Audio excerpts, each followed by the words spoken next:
미래는 늘 인간의 생각과 다르게 나타나고 과거 역시 생각에 따라 달라지긴 마찬가지다. 그리고 과거와 미래 모두 전체적으로 보면 인간이 보기와 달리 그리 별것 아님을 알 수 있다. 멀리 있는 물체를 맨눈으로 볼 땐 작아 보이지만 마음속에서는 커진다. 현재만이 참되고 실제적이다.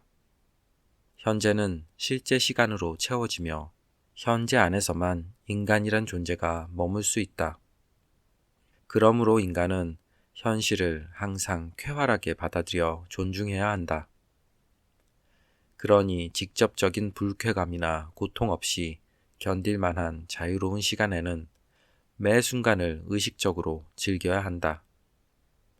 이 말은 곧 과거의 희망이 좌절되었거나 미래에 대한 걱정으로 얼굴을 찌푸리고 우울해지면 안 된다는 뜻이다. 과거에 대한 불만과 다가올 일에 대한 근심으로 현재의 좋은 시간을 방해하거나 고의로 망치는 일은 아주 어리석다.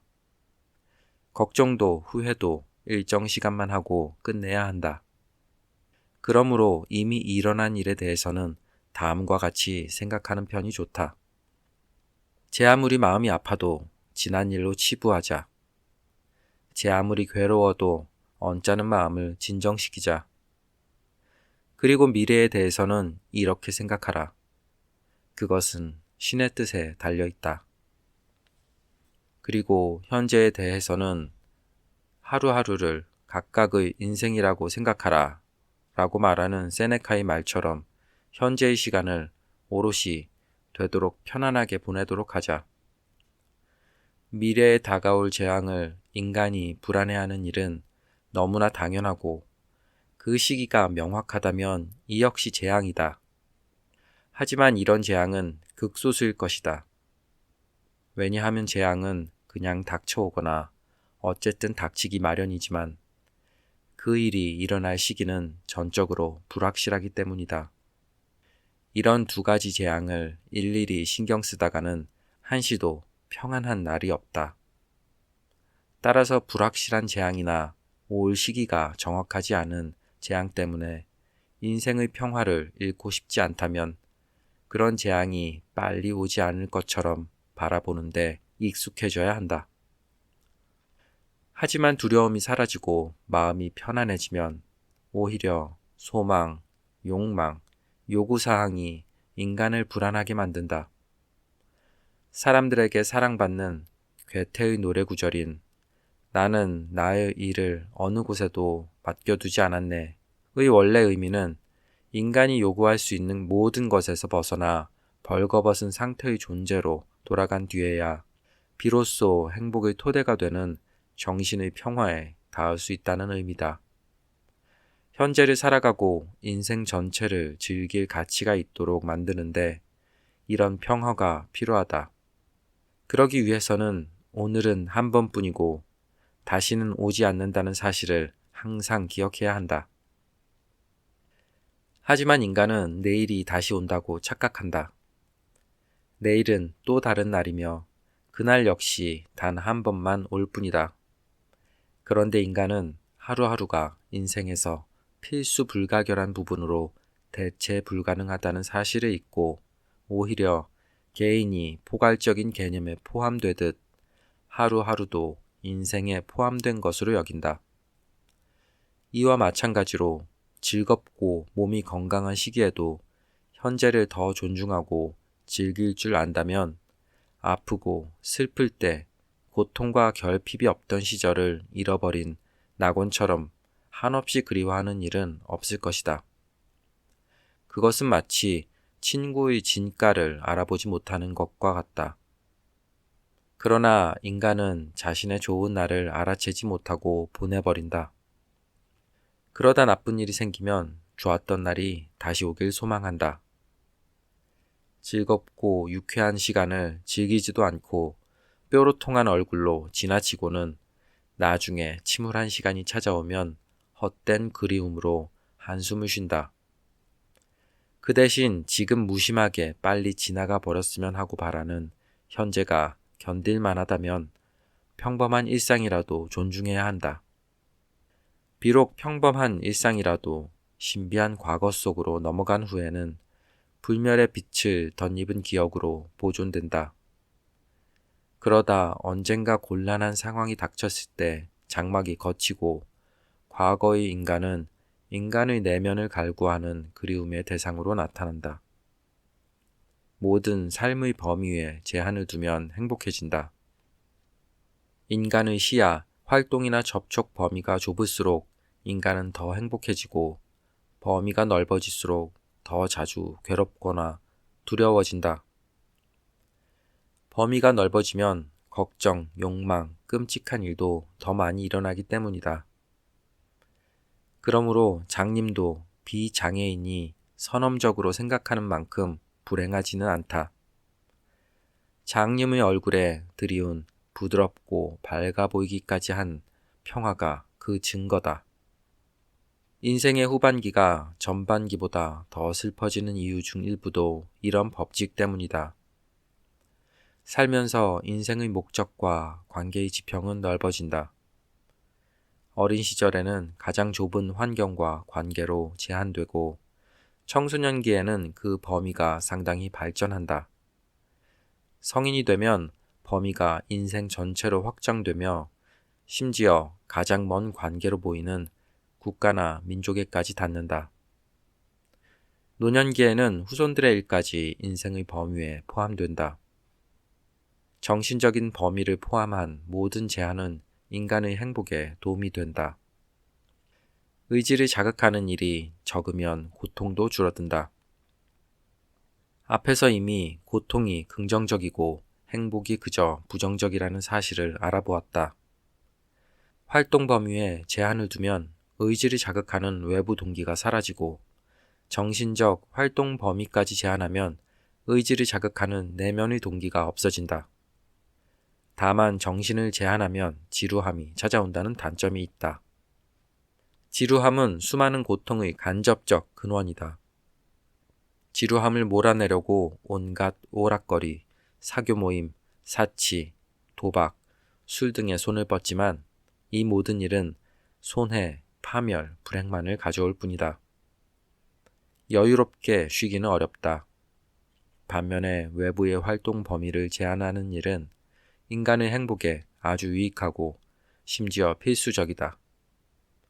행복한 인간을 묘사하는 유일한 창작 활동인 목가 문학이 인간의 본질에서 극히 제한된 상황과 환경으로 그리는 모습을 보면 이 사실은 분명해진다. 이는 이른바 풍속화라는 미술작품을 보고 만족스러움을 느낄 때와 같은 토대를 형성한다. 그러므로 지루해지지 않는 범위 내에서 관계를 최대한 단순하게, 나아가 획일적으로 만드는 습관을 들이면 행복해진다. 그래야 인생 자체는 물론이고 인생에 따르는 부담이 가장 적게 줄어든다. 이런 인생은 파도와 소용돌이 없이 시냇물처럼 흘러간다. 성숙한 인간은 인생의 경험 덕분에 세상을 청년이나 소년과 다르게 보는 공정함을 갖고 있다. 그들은 일단 사물을 단순하게 보고 있는 그대로 받아들인다. 반면에 소년과 청년은 자신이 멋대로 만든 엉뚱한 생각, 인습적 편견, 기이한 상상으로 구성된 환영으로 덮어버려 진짜 세상을 왜곡한다. 경험은 가장 먼저 청년기에 만들어진 망상과 잘못된 개념에서 인간을 해방시키는 일을 한다. 이에 앞서 청년기에 망상과 잘못된 개념을 형성하지 않도록 교육하는 게 비록 소극적일지라도 최선이다. 하지만 이는 몹시 어려운 일이기도 하다. 이 교육의 목적을 달성하려면 처음에 아이의 시야를 되도록 좁게 유지하면서 그 범위 내에서 명확하고 정확한 개념을 가르친 뒤 올바르게 인식하게 한 다음 점차 시야를 넓혀 나가야 한다. 그러는 중에도 모호하거나 절반만 이해하거나 잘못 이해하는 부분이 없도록 계속 신경 써야 한다. 이때 사물과 인간관계에 대한 아이의 개념은 여전히 제한적이고 매우 단순하지만 명백하고 정확함으로 개념을 수정하지 않고 확장해 나가기만 하면 된다. 이 과정을 청소년기까지 계속하면 된다. 특히 소설책보다는 예를 들어 프랭클린의 자서전이나 카를 필립 모리츠의 안톤 라이저 같은 적절한 글을 읽어야 한다. 젊을 때는 인간의 생애에서 중요하고 중대한 사건이나 사람들이 자기 앞에 북을 치고 나팔을 불면서 나타날 거라고 착각한다. 하지만 나이가 들어 회상해보면 그런 사건과 사람들이 거의 알아차리지 못할 정도로 조용히 뒷문으로 살그머니 들어왔다는 사실을 깨닫는다. 지금까지 알아본 바에 따르면 인생은 수놓은 천에 비유할 수 있다.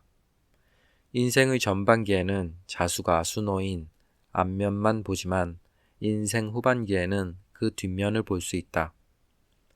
그리고 뒷면은 앞면만큼 아름답지는 않지만 배울 점이 많다. 여러 가지 실이 서로 어떻게 연결되어 있는지 보이기 때문이다. 정신적인 우월함이 아무리 위대해도 대화에서 상대를 압도하려면 40살은 넘어야 한다. 세월에서 오는 성숙함과 경험의 열매는 확실히 여러 면에서 정신적인 우월함을 능가할 수 있지만 절대로 대체할 수는 없기 때문이다.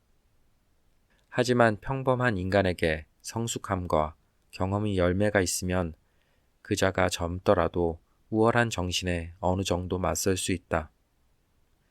여기서 나는 업적이 아니라 개인적인 부분을 말하는 것이다.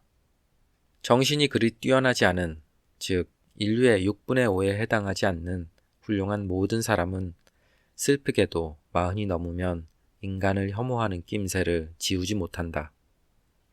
훌륭한 자는 남들과 협업하다가도 점차 자연스럽게 타인에게 실망한다.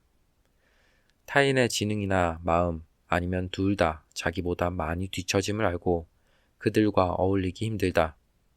그래서 타인과 연루되는 일을 피하게 된다. 이처럼 인간은 자기 내면 가치에 따라 고독, 즉 자기 스스로와 교제하기 선호하거나 반대로 싫어하기도 한다. 칸트 역시 이런 종류의 인간 혐오를 저서 판단력 비판의 공통주석 마지막 부분에서 다뤘다.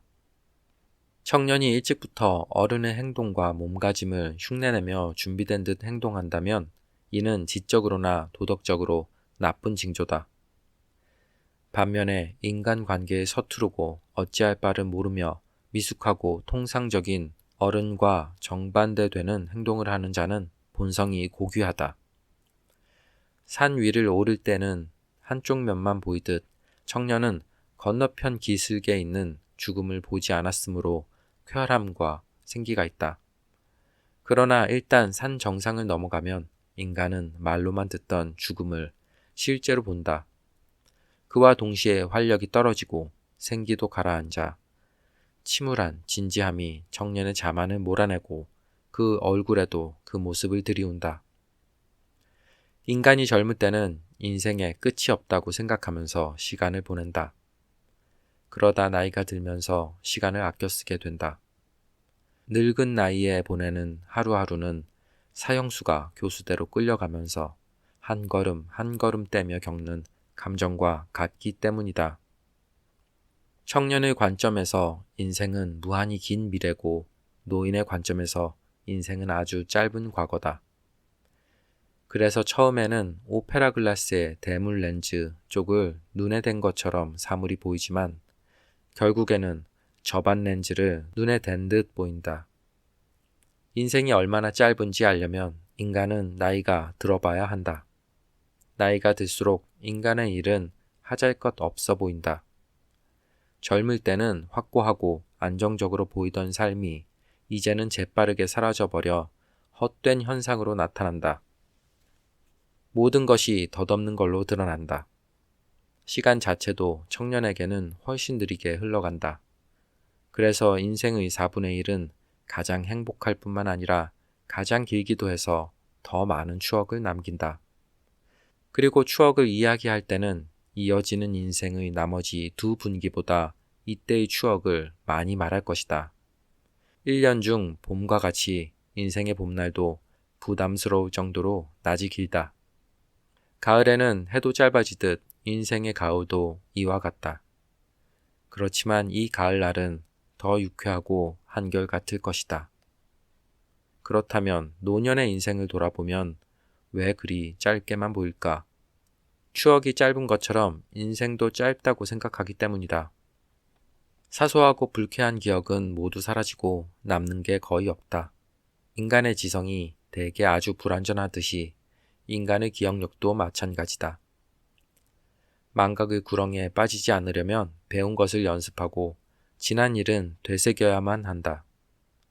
중요하지 않거나 대체로 불쾌했던 기억은 다시 떠올리지 않는 편이 낫다. 하지만 꼭 기억할 필요가 있는 일이라면 기억력에 맡겨두어야 한다. 그런데 중요하지 않은 기억이 점점 더 많아진다. 자주 그리고 무수히 반복되는 일이 늘어나면서 처음에는 중요해 보이던 일이 점점 무의미해지기 때문이다. 그래서 인간은 예전의 일을 나중의 일보다 더 잘 기억한다. 오래 살수록 자신에게 중요하거나 나중에 되새길 만큼 의미 있는 일이 적어져 시간이 지나면 잊혀지므로 기억력을 동원해야만 붙잡아 둘 수 있다. 이렇게 시간은 흔적을 남기지 않고 흘러간다. 인간은 불쾌한 일을 떠올리길 좋아하지 않는데 그 일이 인간의 허영심에 상처를 낼 때는 더욱 그러하다. 대개 잘못 없이 고통을 느끼는 일은 없으므로 불쾌한 일의 대부분은 허영심에 상처를 남긴다고 할 수 있다. 그런 이유로 인간은 불쾌한 일을 상당 부분 잊어버린다. 이렇게 두 가지 손실이 인간의 추억을 짧게 만든다. 추억의 소재인 인생이 길어진 데에 비례해 추억은 점점 짧아진다. 배를 타고 먼 곳으로 나가면 해안가의 사물이 자꾸 작아져 알아보거나 구별하기 힘들어진다. 이처럼 인간의 경험과 행동도 지난 세월 속에 흐릿해진다. 때로는 기억과 상상이 잊고 지냈던 삶의 한 장면을 어제처럼 생생하게 떠올리게 만든다. 이때는 과거의 장면이 인간의 곁에 아주 가까이 다가온다. 이런 일이 생기는 이유는 현재와 과거 사이에 오랜 시간의 경과를 가시화하는 게 불가능하기 때문이다. 긴 시간을 한 장면으로 나타낼 수 없고 더구나 그 기간 안에 일어난 사건들이 대개 잊힌 부분이 많으며 그저 추상적으로 남은 개념일 뿐 직관한 사실이 아니다. 그러므로 오래된 과거의 일이 개별적으로는 어제 일처럼 생생하지만 현재와 과거 사이의 시간은 사라져 전 생애를 놓고 봤을 때 그 일은 이해하기 어려울 정도로 짧아 보인다. 심지어 노년에는 때때로 과거에 있었던 일이 도저히 믿기 어려운 지경이 되기도 한다. 이것은 눈앞에 있는 현재가 일단 당분간은 변함없이 이어지기 때문이다. 그러나 궁극적으로 이러한 내적 과정 그 자체는 인간의 본질이 아니라 시간 속에 나타난 현상일 뿐이고 현재는 대상과 주체의 접점이라는 사실에 근거를 둔다. 그렇다면 인간은 어째서 청년기에는 자기 앞에 펼쳐진 삶이 무한대일 거라고 착각할까? 제한 없이 소망을 이루려면 그럴 공간이 있어야 하는데 그러면 인간이 무드셀라의 나이에 죽어도 너무 일찍 죽었다고 생각할 것이기 때문이다. 또 다른 까닭은 지금껏 살아온 얼마 안 되는 세월을 잣대로 삼아 이제껏 인생의 소재가 풍부한 기억을 가져다 주었으므로 결과적으로는 그 기억이 남은 인생을 길어 보이게 만들기 때문이다. 이렇게 새로운 경험은 모든 일을 의미 있게 보이게 해서 이후로도 종종 기억 속에서 반복을 거듭하며 각인된다. 이따금 인간이 머나먼 곳을 그리워한다고 생각하지만 실제로는 그 장소에서 보낸 젊고 생생한 시절을 그리워하는 것이다. 이때 시간은 공간이라는 가면 뒤에서 인간을 속인다. 공간 내부를 돌아다니면 그런 속임수를 알게 된다. 쇼펜하우어는 독일의 철학자이자 사상가로 유럽의 항구 도시에서 부유한 상인의 아들로 태어났다. 흔히 염세주의자로 알려졌지만 인간 삶의 비극적 면면을 탐구한 사상가이며 당시 최고의 철학자로 평가받던 헤겔, 비히테 등을 비판하였다. 서양에서 최초로 서양 철학과 동양 철학의 유사성을 연구한 철학자이자 무신론자인 그는 톨스토이, 아인슈타인, 니체 등이 그의 철학에 영향받을 정도로 19세기 서양 철학계의 상징적 인물이다. 이 책은 쇼펜하우의 저서 소품과 부록 중 소품 부록에 해당하며 독일어 원서 제목은 삶의 지혜에 대한 격언이다. 국내 번역본은 남에게 보여주려고 인생을 낭비하지 마라 라고 나왔다. 그의 지혜를 통해 삶을 돌아보시길 바란다.